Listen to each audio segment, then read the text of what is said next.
हमारे कुछ कस्टमर्स ऐसे भी हैं जिन्हें केक बहुत ही ज़्यादा सिंपल डिज़ाइन में पसंद होते हैं।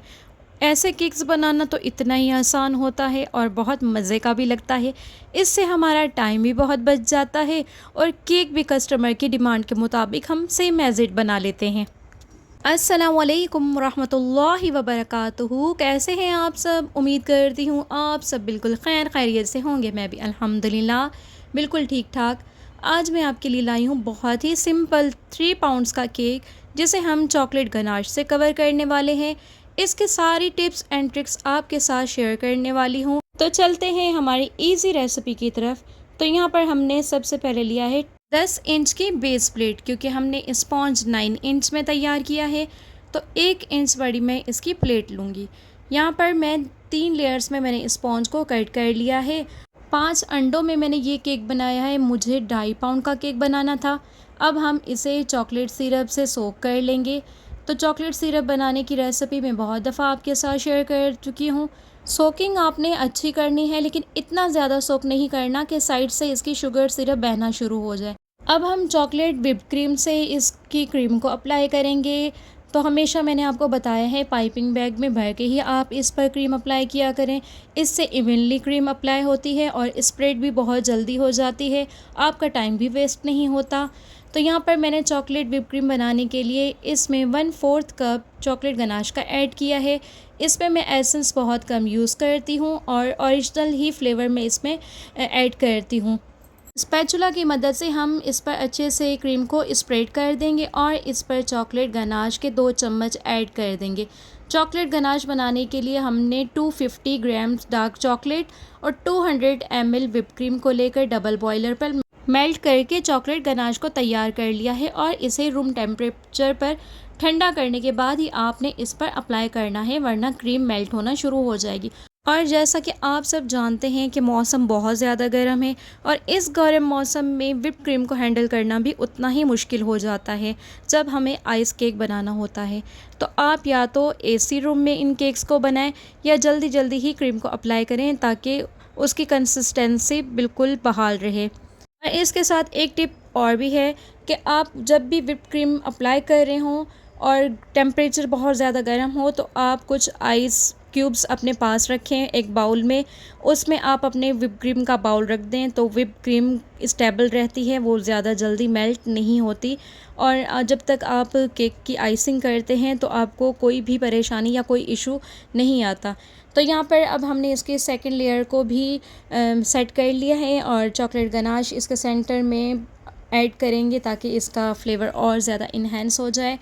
और अब इसके थर्ड लेयर को भी हम सेट कर लेंगे और चॉकलेट सिरप से इसे अच्छे से सोक कर लेंगे। तो इस स्पॉन्ज बनाने के लिए मैंने 5 अंडों का इस्तेमाल किया था।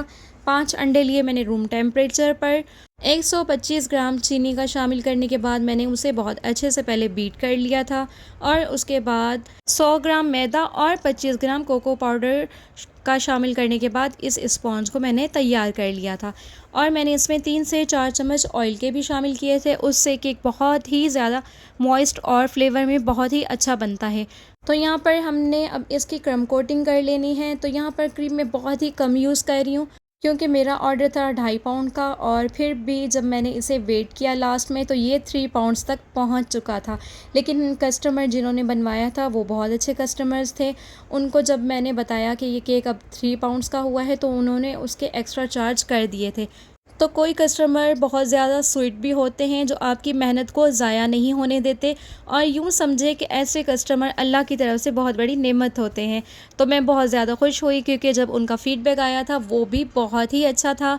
फिर जब रिव्यूज़ भी अच्छे आ जाएँ तो ऐसे कस्टमर्स का काम करना और भी ज़्यादा अच्छा लगता है। तो यहाँ पर अब हम फ़ाइनल कोटिंग कर रहे हैं। फ़ाइनल कोटिंग में भी हम ज़्यादा क्रीम को अप्लाई नहीं करेंगे और अब स्पैचुला की मदद से मैं इसकी क्रीम को इवनली स्प्रेड कर लूँगी। तो ये काम मैंने थोड़ा सा जल्दी जल्दी कर लेना है क्योंकि अब क्रीम का टेम्परेचर लो होना शुरू हो चुका था, जबकि मैं इसे बार बार फ्रिज में भी रख रही थी। और यहाँ पर मेरे मोबाइल का भी टेम्परेचर बहुत ज़्यादा हाई हो गया था। मोबाइल का कैमरा भी ऑफ़ हो गया था हाई टेम्परेचर की वजह से, तो मुझे इस वीडियो को थोड़ी देर के लिए रोकना पड़ा और मैंने 10 से 15 मिनट इसे फ्रिज में रख दिया था कि ये अच्छे से सेट हो जाए। जब ये अच्छे से सेट हो गया इसके बाद ही मैंने चॉकलेट गनाश इस पर अप्लाई की थी। चॉकलेट गनाश रूम टेम्परेचर पर होनी चाहिए, बिल्कुल भी गर्म ना हो, वरना हमने जो भी इसकी आइसिंग की है वो सारी ज़ाया हो जाएगी। तो आपने इस चीज़ का ज़रूर ध्यान रखना है।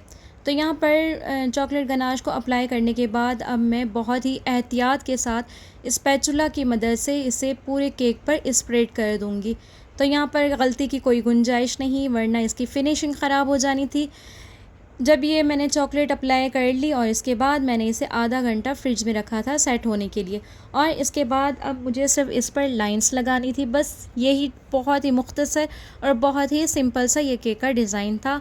और यहाँ पर उनका कैप्शन लिखना था, ईद गदीर मुबारक, तो वो मैंने लिख दिया वाइट ही क्रीम से। तो ये केक हमारा बनके तैयार हो चुका है। आपको ये केक कैसा लगा मुझे फ़ीडबैक देना ना भूलिएगा, और आप भी इन केक्स को ज़रूर ट्राई किया करें। जज़ाकल्लाह, अपना बहुत सारा ख़्याल रखिए। अल्लाह हाफ़िज़।